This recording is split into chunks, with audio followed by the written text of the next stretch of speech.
Walaikum Samira.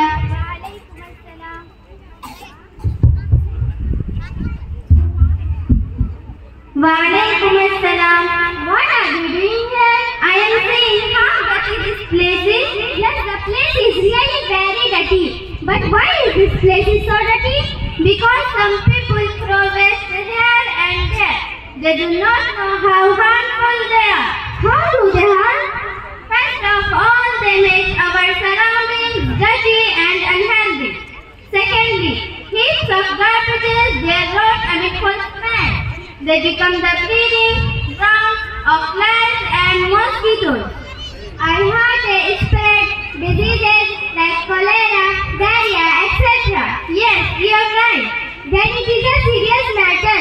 We should make people aware against it.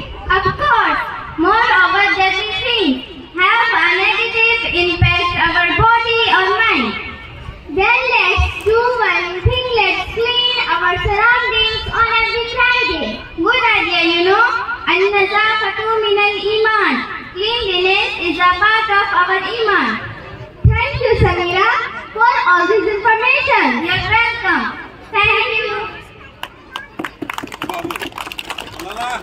you.